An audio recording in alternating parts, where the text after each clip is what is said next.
You said this place was steps from the water. We just haven't found the steps yet. How much did we save? Enough. Enough to get lost? Or you could book a stay with Hilton. Welcome to your oceanfront room, just steps from the water. The Hilton sale is on now. Book on Hilton.com or the Hilton app and save up to 20% to get the stay you expected. When you want savings, not surprises, it matters where you stay. Hilton, for the stay. Ready to soundtrack your summer? With Red Bull Summer All Day Play, you choose a playlist that fits your summer vibe the best. Are you a festival fanatic, a deep end DJ, a road dog, or a trail mixer? Just add a song to your chosen playlist and put your summer on track. Red Bull Summer All Day Play. Red Bull gives you wings. Visit redbull.com/brightsummer ahead to learn more. See you this summer. The Box of Oddities.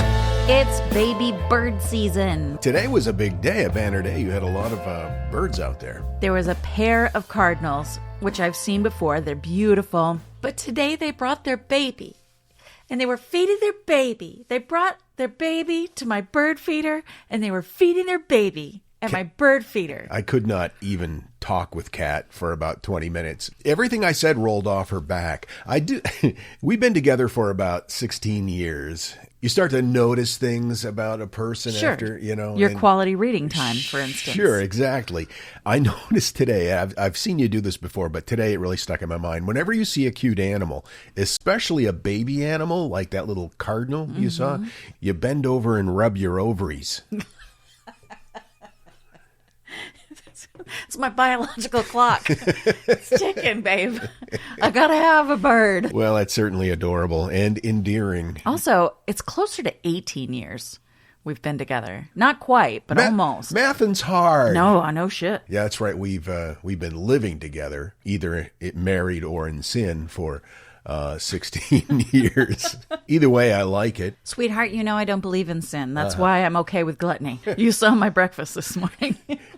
I'm surprised I didn't see you out on the patio regurgitating into that baby bird's mouth. He doesn't like salsa. Well, have you ever asked him? Anyway, any hoozle.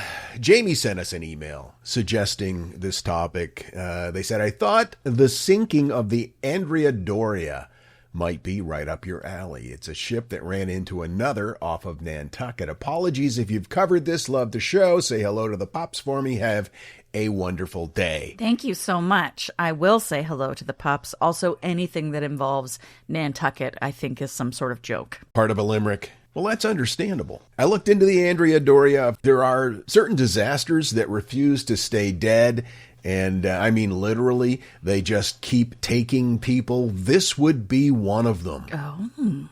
The Andrea Doria. Most people know the headline version. A big, glamorous Italian ocean liner sinks in the Atlantic in the 1950s after colliding with another ship in heavy fog.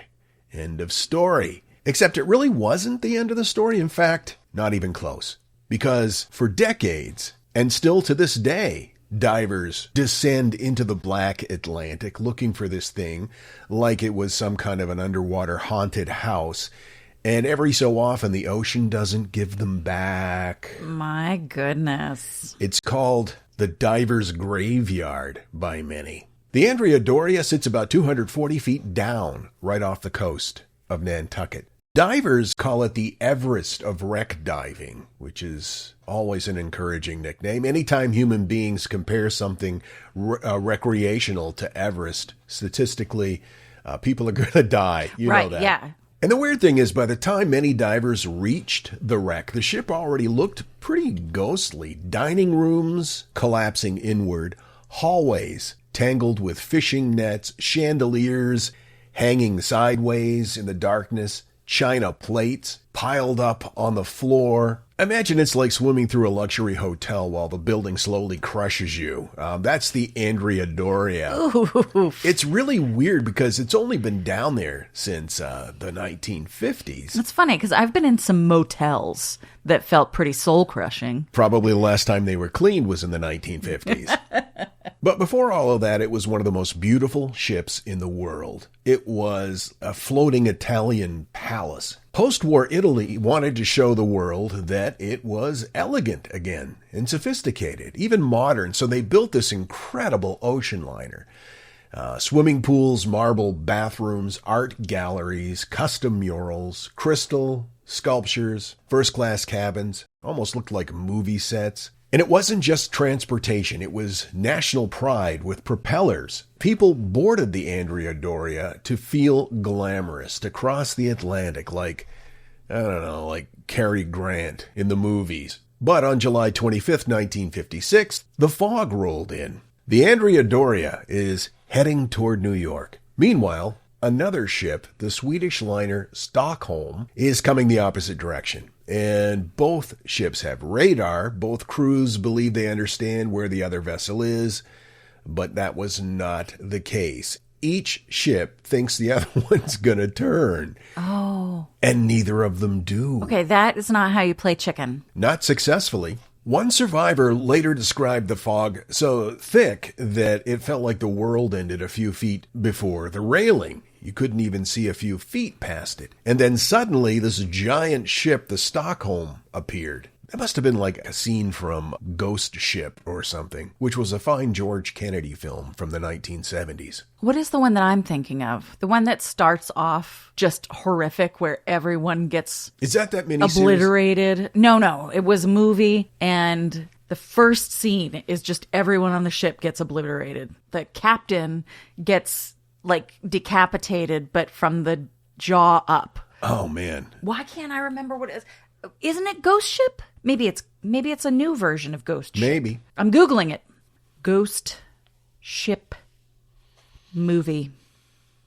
Yes, it is called Ghost Ship. That was released in 2002. I didn't realize they had redone it. Maybe it's not even the same. Maybe it's not a sequel or what's the other word? Reboot. Yeah. No. So 1 second, just kind of gray emptiness. The next second, an entire ship is charging directly at you. The Stockholm had an icebreaker bow designed for the northern Atlantic waters. So when it struck the Andrea Doria, it didn't just hit it, it pierced it, ripped deep into the side of the ship like a can opener. And what happened next is maybe the strangest part of the story. The Andrea Doria refused to sink, at least for several hours. It stayed afloat. And that created this bizarre, almost dreamlike evacuation where civilization tried to remain civilized while the floor slowly tilted underneath them for everybody. Passengers drank cocktails while waiting for instructions. Women in evening gowns walked down slanted staircases, and crew members calmly translated announcements into multiple languages while the ship leaned farther and farther into the sea. Ooh. And because of the severe tilt, half of the lifeboats became unusable almost immediately. At that time, really, the Titanic had only happened like 4 decades earlier, so I'm sure pretty fresh in people's minds. Oof. Now, remarkably, most of the passengers survived. 46 people aboard the Andrea Doria died. 5 aboard the Stockholm did. Certainly no comparison to something like the Titanic. And considering the scale of the collision, it could have been far worse. It could have been catastrophic beyond imagination. By the next morning, the Andrea Doria finally rolled onto its side and disappeared beneath the Atlantic. And for a while, that seemed to be the end of the story, except humans are apparently incapable of leaving haunted places alone. Truth. Divers became obsessed with this wreck, partly because it was fairly recent, partly because it was also considered dangerous. That's part of the allure. And partly because there were rumors that there were safes still on board with jewelry, valuable china, art, forgotten valuables trapped inside the ship. But getting to the wreck wasn't easy. It still isn't. The currents around it are brutal. Visibility changes constantly. 1 minute you can see a corridor stretching ahead of you. The next minute you're inside like this black cloud of silt with no sense of direction at all. That's my biggest fear when it comes to diving. Is not knowing what's up and what's down. Yeah. And all the time the ship itself is collapsing. Slowly, but consistently. The Andrea Doria the divers explored in the 1970s, of course, is not the same Andrea Doria that divers see now. Walls have caved in many cases. Staircases have disappeared. Entire sections have pancaked into themselves, and rooms that once felt open become traps. It's rearranged itself like it's alive. And over the years, experienced divers began dying there. The most commonly cited figure of those who have perished is at least 22 diver deaths. What? Associated with the Andrea Doria. Wow. 22, at least, since sometime in the 60s when they first started diving on it. Some got tangled in cables, some in fishing nets, others became disoriented. Some panicked in the darkness and just kind of burned through their oxygen supply. That's terrifying. One diver described entering the wreck and hearing sounds that resembled distant banging deep inside the hull. Another said the silence was somehow worse because it just didn't feel empty. It felt occupied. And that's probably a big reason why people kept going back, because it's almost like it was frozen in time, especially early on when they started diving it.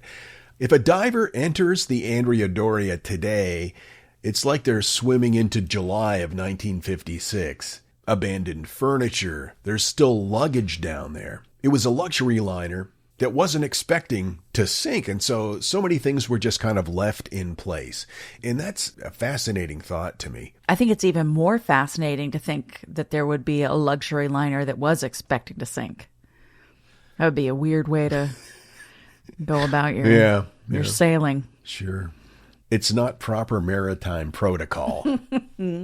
It's become less of a wreck and more of a preserved moment of human existence. And not because a ship sank, they sink all the time, but because the Andrea Doria became something else afterward, like a tomb or a museum, an underwater ruin that keeps calling to people, and people keep going back.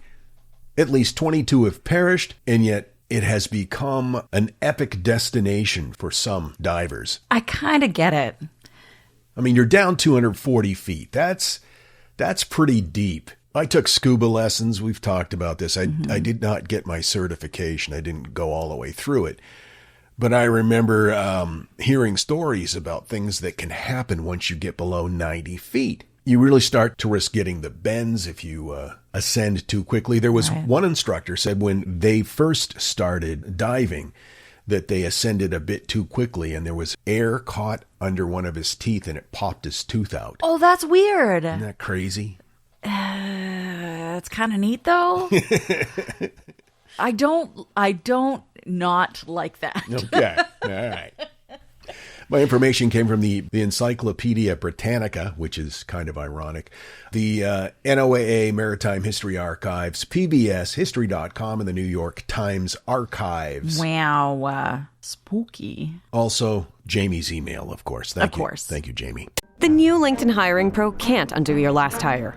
The lone wolf, who you thought was a good collaborator because you didn't have the right candidate insights. But once you hired them, it was all hoarding info, declining meetings, and howling at the full moon? But LinkedIn Hiring Pro can go deeper than just the resume to find you a perfect fit. By using insights from the LinkedIn network to give you a short list of best fit candidates. Hire right the first time with LinkedIn Hiring Pro. Post a free job today at linkedin.com/quality.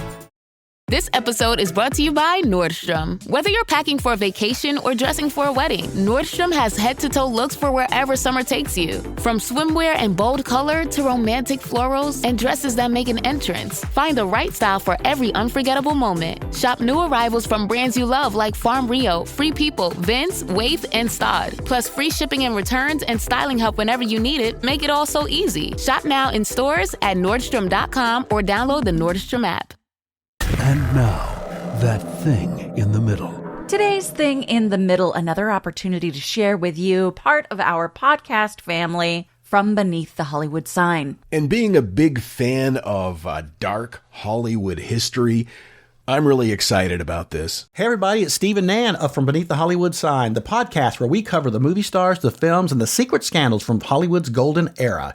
Then sometimes what's golden can often turn dark. Take the example of the murder of silent film director William Desmond Taylor. On the morning of February 2nd, 1922, police were called to Taylor's Los Angeles bungalow after reports that the director had died of, quote, natural causes. But when officers arrived, they found actors and studio executives inside the house, casually handling evidence and rummaging through Taylor's personal belongings before the detectives had even secured the scene. And then came the real shock. Taylor wasn't dead from natural causes at all. He'd been shot in the back. Almost overnight, the case exploded into a nationwide obsession. The murder had everything: beautiful actresses, secret affairs, missing evidence, jealous parents, and whispers of Hollywood cover-ups. Well, one of the women tied to Taylor was comedy star Mabel Normand, who had reportedly been romantically involved with him. Another was Mary Miles Minter, a teenage actress who became infatuated with Taylor after starring in his films. Investigators even found love letters from Mary inside his bungalow and allegedly even her nightgown in his bedroom. Wow. Well, and then there was Mary's mother, Charlotte Shelby, who absolutely hated the relationship between Mary and Taylor. Investigators learned that Mama Shelby had previously threatened another director she believed was getting a little too close to her daughter. Well, despite all the rumors and all the evidence, no one was ever charged with Taylor's murder. More than a century later, the murder of William Desmond Taylor is still officially unsolved, and it remains one of Hollywood's darkest and most fascinating mysteries. Now, for more stories about the golden age of Hollywood, join us on From Beneath the Hollywood Sign podcast. Check out From Beneath the Hollywood Sign wherever you listen to your podcasts. Wherever fine podcasts are available. Thanks, Steve and Nan. Thanks, guys. Wishing you could be there live for the big game, soaking up the atmosphere of the crowd. But too often, life gets busy, or the price holds you back. Priceline is here to help you make it happen. With millions of deals on flights, hotels, and rental cars, you can go see the game live. Don't just dream about the trip. Book it with Priceline. Download the Priceline app or visit Priceline.com. Actual prices may vary. Limited time offer. At first, I didn't think it was real. I woke up to this blinding light, and I was transported to another place. Pluto TV. Then I heard a voice. Come with me if you want to live. There were thousands of movies and shows, and they were all free. The truth is it's just so beautiful. On Pluto TV, free streaming of Terminator 2, Fringe, Arrow, The 100, and The X-Files may cause excitement, loss of sleep, and sudden belief in extraterrestrials. No credit cards or alien encounters necessary. Pluto TV. Stream now, pay never. We're writing a limerick about this podcast, and we need your help. Now, what's a 3-syllable word that rhymes with gaping flesh wound? Well, we're waiting. This is the Box of Oddities. Jean the Sausage Queen. Oh Jean the Sausage Queen. You know how it goes. You have a way of bringing a story to life. It's 1955, and actress/model Jean Courtney was crowned the Queen of National Hot Dog Week by the Zion Meat Products Company in Zion, Illinois. Promotional photos showed her wearing what was essentially a meat and sausage bikini, complete with linked sausages draped across her body like jewelry. The images were amazing. Real meat. Real meat. Okay. Oh, yeah. She was wearing a sash of sausages. I wonder how long she had to wear it and how hot it was at the time. 2-3 hours into that meet and greet would get a little stanky. Meet and greet. Anyway, the stunt was for National Hot Dog Week and meat marketing campaigns, and it went well. It's interesting because originally pork was actually banned in Zion, Illinois. So in 1900, faith healer John Alexander Dowie purchased about 6,800 acres of land along the shores of Lake Michigan, about 40 miles north of Chicago. And he named it Zion after Mount Zion in Jerusalem. The city was established to be a communitarian society free from societal vices, which sounds like it would work out great. Who wouldn't think that? They had very strict laws. Through the Zion City lease, Dowie owned all property and businesses, and the city famously banned alcohol, tobacco, theaters, circuses, modern medicine, pork, whistling. Whistling? Just on Sundays, though. Well, that's fair. The city was governed entirely by Dowie's Christian Catholic Apostolic Church. The streets were named using biblical figures in alphabetical order, which I do appreciate. But Dowie was removed eventually following financial scandals, if you can believe it. And eventually, by the mid-1930s, the strict theocracy began to crumble due to waning influence and growing debts and resident pushback against the church's control. The city transitioned from a strictly church-run experiment into a conventional municipality, and the church's official schools were closed in 1939, replaced by a public education system, and then the city kind of eventually melded back into like a normal U.S. city. Anyway, that was just a weird little tangent into Zion, Illinois. It has nothing to do with this episode. I just thought it was really interesting. The point is festival queens. It's all about Jean the Sausage Queen. In medieval and early modern Europe, villages crowned a young woman as the embodiment of spring itself, and she would often be walked through the town decorated with flowers while people would dance around maypoles. Sorry, we just talked about maypoles, so I was excited that it came up again. Historians frequently interpret those as fertility symbols. Some May celebrations blurred pagan and Christian traditions so completely that clergy periodically tried to ban them. Puritans in England hated May festivals. They viewed them as morally chaotic and sexually suggestive. Because a woman is in it. Well, also that maypole, you know. Well, yeah. Maypole dancing. I think it made them feel a little, what are they, like 8 feet tall? It's intimidating. In certain folk traditions, the queen symbolically married the land or represented the spirit of vegetation. By the late 1800s and early 1900s, American towns realized that festivals could attract railroad traffic and newspaper coverage by crowning queens for their local harvest. Their fruit, if you will. And sometimes your fruit is herring.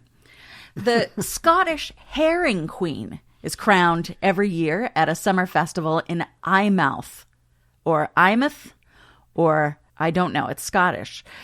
It's a historic fishing town. The festival originated from a fisherman's picnic, which was held to commemorate the end of the First World War. And over time, it evolved into a way to symbolize the community's ideals and celebrate the local fishing trade. The title of Herring Queen draws from an ancient legend representing the idea that catching a sea nymph or a girl from the sea would bring good fortune, wealth, and prosperity, though not to the sea nymph, obviously. That's terrible for her. Mm-hmm. So it's held in July, and it's a week-long festival, and it remains a cornerstone of the community. The newly crowned queen, dressed in a traditional gown, not made of fish, is escorted by a court of lady-in-waiting, train bearers, and sailors. She's placed on a local fishing boat and followed by a parade of fishing fleet and cheering crowds. It's so cute. I wonder if she gets hit on, I bet. Not tonight, I have a haddock. It's like a fish. Yeah. Yeah. It sounds like the word headache.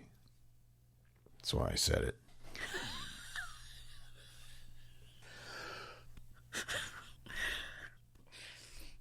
Back here in the States, Ohio folks get together for the Vinton County Wild Turkey Festival, and the pageant is a highly anticipated community event. It's held each spring, and it showcases local young women who compete for the title of Miss Wild Turkey.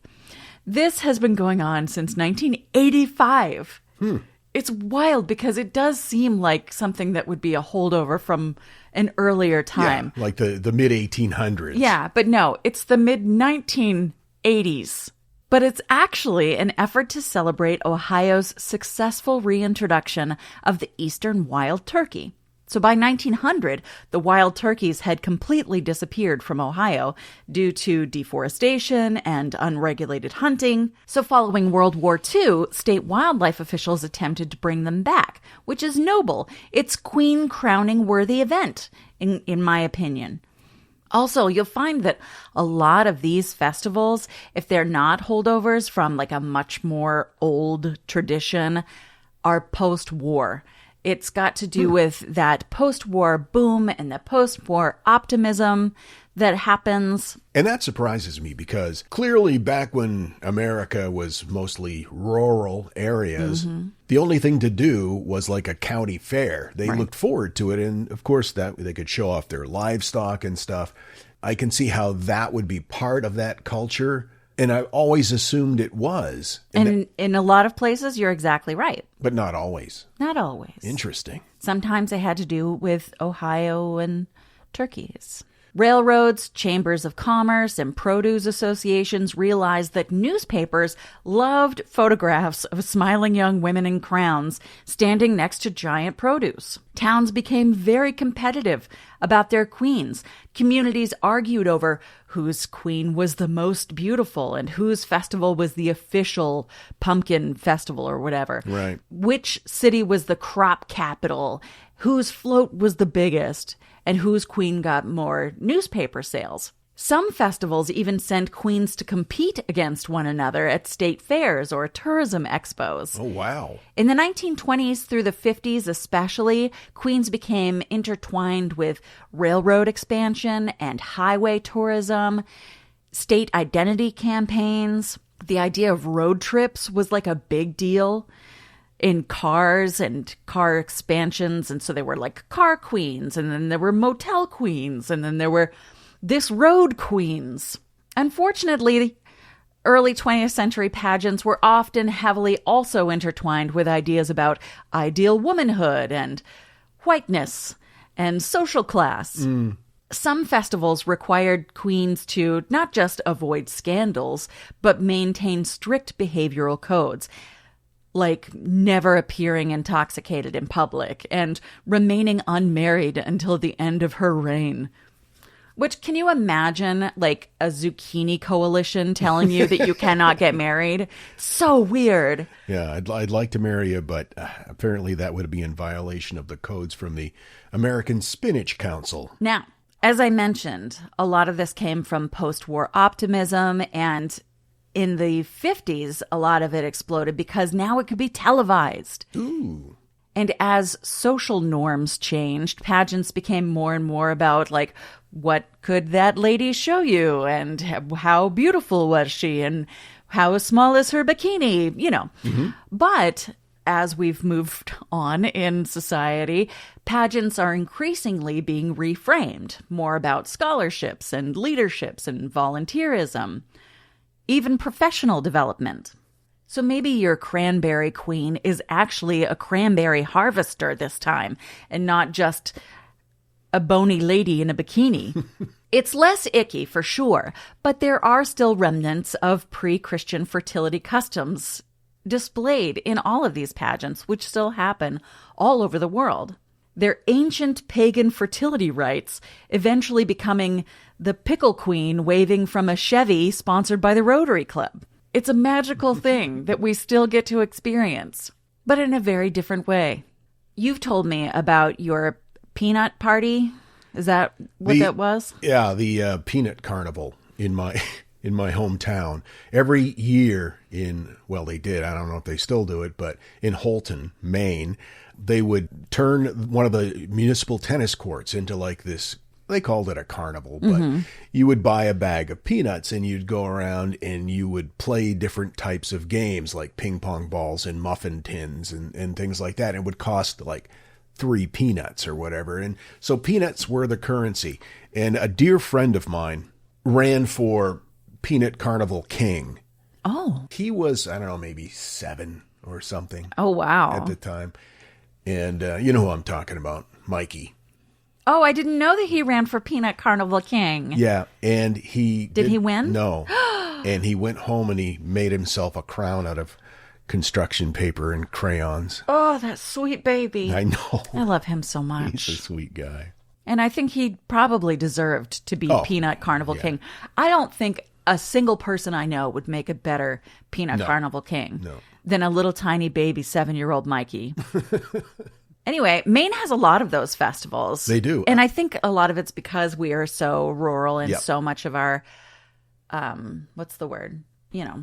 Output is produce and grown related. Right. We've got the Maine Lobster Festival, which is huge. The Potato Blossom The Festival. Whoopie Pie Festival. There's a Maine Cheese Festival. There's a Maine Rhubarb Festival. There's a Blueberry Festival. Did you say that? Nope. There's a Maine Oyster Festival. In my hometown, I can think of 3. There was I guess you could call the Peanut Carnival a festival, but the Potato Blossom Festival, they had a queen. And then there was something that they did called the Holton High School Circus, which happened in May. And they had a Holton High School Circus queen. Of course they did. There would be one contestant from each of the classes, freshman through senior. Oh, nice. It really was less of a circus and more of a rip-off carnival huckster kind of thing. Yeah. But some of the games were so friggin' dangerous, I'm surprised that they allowed it. One of the games was, and this is for like little kids. I was probably 6 or 7 when I went to this. One of the games was they would take a balloon and cover it in shaving cream and then hand out razor blades for you to shave the balloon. Those were the days. Here, Timmy, here's a Gillette. And I'm not talking about razors. No, like a straight-up blade. A straight-up blade, sharp on both sides. I just wanted to also give a shout-out to Clam Fest and the Maine Garlic Festival because those also need to be recognized. I love the idea of a community festival. And honestly, I love the idea of a community. We live in a place where there's not much of one right now, and it's a strange feeling being so separate from people that you are so close to. Yeah, it's true. Anyway, maybe that's what inspired this. I felt very compelled to learn more. Well, it was Jean the Sausage Queen. So Sure, that's an attention grabber. Sounds like a show you'd see in Tijuana. Oh, no. Yeah, I went there. To Tijuana? No, I've never been to Tijuana. I've been to Nogales. That's a border town. Same kind of vibe? Same kind of vibe. That's south of Tucson. Amazing. Yeah.